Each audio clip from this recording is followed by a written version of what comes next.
Olá, seja bem-vindo para mais uma aula. Nessa aula nós vamos falar sobre as recomendações do tratamento da dor lombar. Então, vamos lá. O que recomendo as diretrizes clínicas? Aqui a gente tem duas diretrizes clínicas atuais, a diretriz clínica da JOSPT, que foi lançada em 2021, atualizada em 2021, e uma diretriz clínica que foi publicada em 2018 na revista Lancet, junto com uma série de estudos que foram publicados sobre o contexto da dor lombar. E quando a gente olha, pessoal, para as diretrizes clínicas, para as evidências científicas mais atuais, a recomendação do tratamento da dor lombar é pautada nesses três pilares: exercício, terapia manual e educação.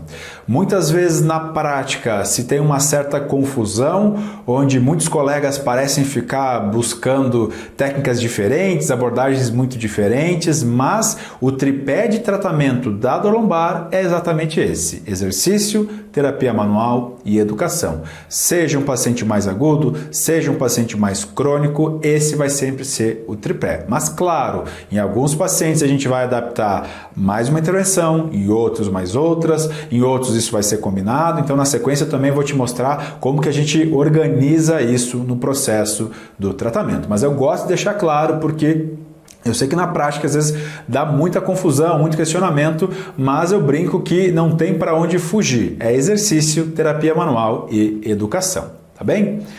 Em relação ao exercício, a evidência é mais favorável para a dor lombar crônica, ou seja, para a dor acima de 3 meses. Para a dor lombar aguda, o exercício ainda não se mostrou tão efetivo e, claro, alguns pacientes mais sintomáticos nem conseguem realizar o exercício, mas na dor lombar crônica, que talvez seja o nosso grande desafio clínico dentro do contexto da dor lombar, o exercício é o carro-chefe do tratamento, tem nível A de recomendação, tá bom? Qual é o melhor tipo de exercício? Isso já, a gente já sabe muito bem que até o momento nenhum tipo de exercício se mostrou claramente superior ao outro, então a nossa gama de possibilidades de exercício ela é muito maior, já que a gente não tem um tipo específico de exercício que é superior ao outro. Tá bom? Então, dor crônica, muito importante a gente valorizar o exercício e também muito importante lembrar que não existe obrigatoriamente um exercício que é superior ao outro e, claro, isso não quer dizer que todo paciente vai se beneficiar igualmente de todo tipo de exercício. A gente vai ter que adaptar o exercício para cada necessidade, para cada situação, ok? Dentro da terapia manual, o que a gente tem de recomendação? As abordagens, as técnicas que têm maior nível de evidência e até mais estudos disponíveis são as técnicas de mobilização e de manipulação vertebral. Então existe uma certa variação entre as diretrizes clínicas, mas existe recomendação sim, tá? E essas duas abordagens elas são as mais investigadas e que a gente tem mais evidência, sustentando o uso. Massagem e abordagem miofascial tem alguma evidência, isso geralmente é recomendado com abordagem complementar e uso a curto prazo, então a gente pode usar, tem evidência para usar, porém não é um tipo de abordagem que faça sentido a gente usar no longo prazo, então é uma abordagem mais inicial. E a mobilização neural, o guideline da JOSPT traz como evidência nível B, evidência moderada para pacientes com dor ciática crônica, tá? Então, a mobilização neural tem uma evidência moderada para pacientes com dor ciática crônica e é uma terapia que pode ser bastante útil na prática. Então, mobilização, terapia manual, mobilização, manipulação, abordagem miofascial e mobilização neural, essas são as recomendações que a gente tem dentro das evidências científicas.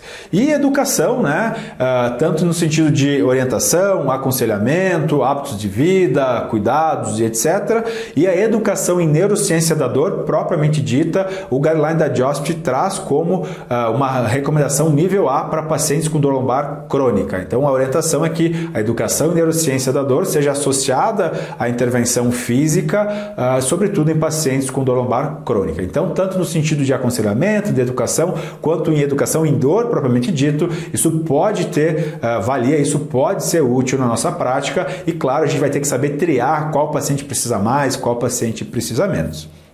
Um comentário que eu sempre gosto de trazer é que essas são diretrizes, né? As diretrizes até recomendam determinadas terapias para dor aguda ou para dor crônica, como a gente comentou aqui em relação ao exercício, por exemplo, porém, diretriz não é protocolo, tá? A diretriz fala, esse parece ser o melhor caminho. Agora, a maneira de a gente combinar essas intervenções, como, quando e para qual paciente eu vou utilizar, isso vai muito do nosso raciocínio clínico. Tá? Então lembra que a PBE, a prática baseada em evidência, são 3 pilares. A melhor evidência disponível, que é isso que eu estou trazendo para você de uma maneira resumida, é claro, a preferência do paciente e a expertise do fisioterapeuta. Então, tudo isso deve ser levado em conta na hora da tomada de decisão, tá bom? Em relação à organização do tratamento, há uma linha de raciocínio clínico que vai nos ajudar a também entender quando que eu vou valorizar mais uma abordagem, quando que eu vou valorizar mais outra, quando que eu posso combinar isso de maneira mais ampla. Eu gosto de interpretar o tratamento em 3 fases. Essa organização é baseada na proposta do TBC, dos subgrupos, não é a proposta original, tem algumas adaptações feitas por mim, tá? E também a ideia aqui não é ser um protocolo, mas é te dar um fio de raciocínio que me dá clareza e que eu creio que pode te ajudar a entender em como organizar o tratamento, algo que às vezes pode ser um pouco desafiador na prática clínica, tá? Vamos entender isso aqui. Basicamente, eu divido o tratamento em 3 fases. A fase 1, fase de modulação dos sintomas, onde o objetivo aqui é justamente acalmar a dor, controlar o sintoma do paciente. Então, vão entrar nessa fase os pacientes que têm um alto nível de dor e incapacidade, que têm um sintoma mais intenso, mais volátil. Volátil quer dizer que piora muito fácil, né?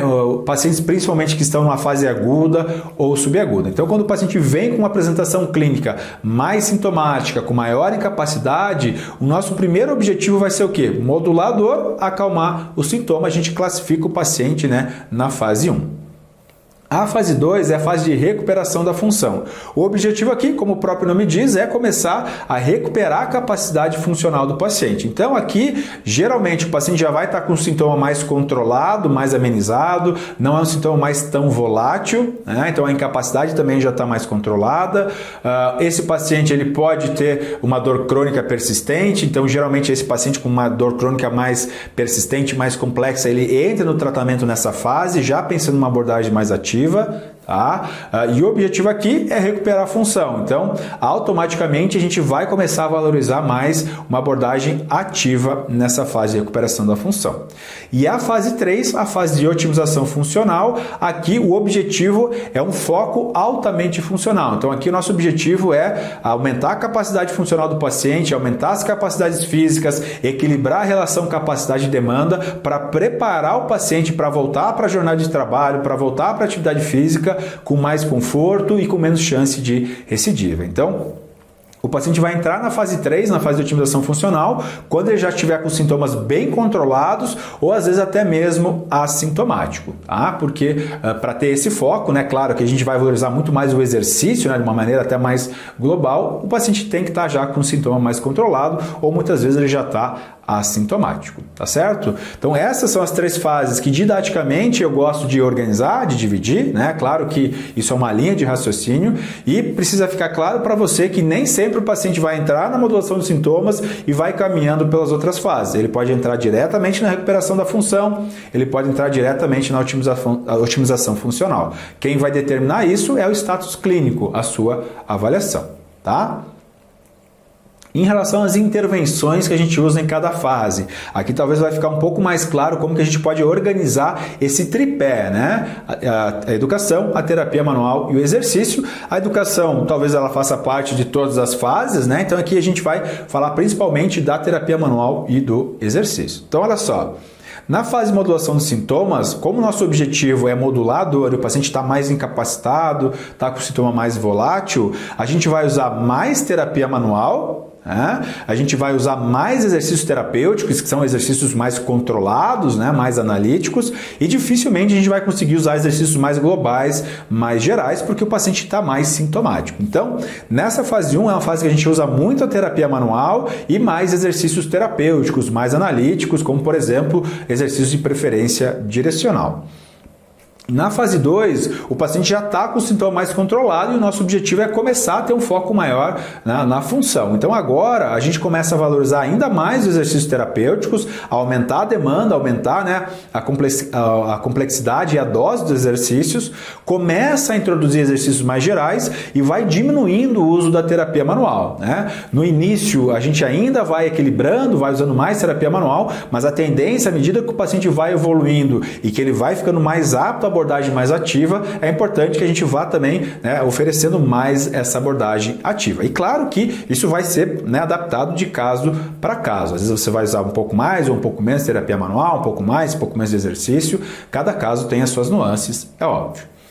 Na fase 3, na fase de otimização funcional, agora o nosso foco é realmente otimizar a função, aumentar a capacidade funcional. Então aqui o carro-chefe vão ser os exercícios gerais, né, com foco na tarefa, com foco, né, muito funcional. A gente vai usar menos exercícios terapêuticos, exercícios muito controlados, muito analíticos. Claro que a gente ainda pode usar, mas a tendência aqui é ter um foco funcional maior. E a terapia manual aqui, ou o uso vai ser muito restrito, ou talvez já chegou a hora da gente abandonar a terapia manual, porque, né, o paciente já está apto a uma carga física maior e o exercício vai ser extremamente importante, principalmente o exercício mais global. Tá?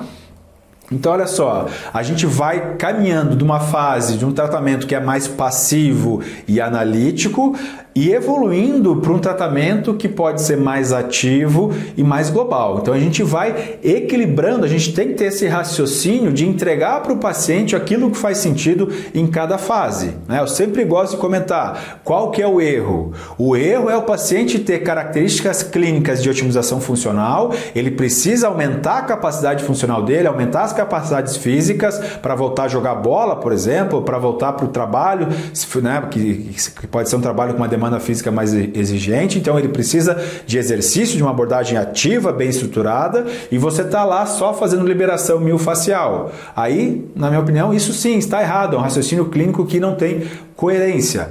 Como também o contrário, que infelizmente acontece. O paciente está lá na fase de modulação de sintomas, muito sintomático, muito sensibilizado e já está recebendo uma carga física de exercício muito alta que, na verdade, está impedindo a melhora. Então, existe um momento para o hands-on e para o tratamento mais analítico e existe um momento do hands-off para o tratamento mais global e mais funcional. Tá? E é por isso que eu gosto de ter essa leitura. Tá? Um comentário, pacientes com dor crônica persistente, então, por exemplo, paciente com mecanismo de dor predominante nociplástico, por exemplo, nem sempre esse paciente a gente vai conseguir modular a dor dele com terapia manual, com terapia mais passiva. O paciente com dor crônica, muitas vezes, quem vai ser o ator principal para modulador é justamente a abordagem mais ativa. Tá? Então, por que eu estou falando isso? Porque o paciente com dor crônica persistente, muitas vezes ele pode entrar no tratamento como se fosse direto na fase de recuperação da função. Porque em alguns casos, se você ficar lá só com terapia manual, né, uma abordagem muito passiva, esperando a dor amenizar, para depois entrar com uma abordagem ativa, você vai ver que não vai funcionar, tá? Então essa observação é importante.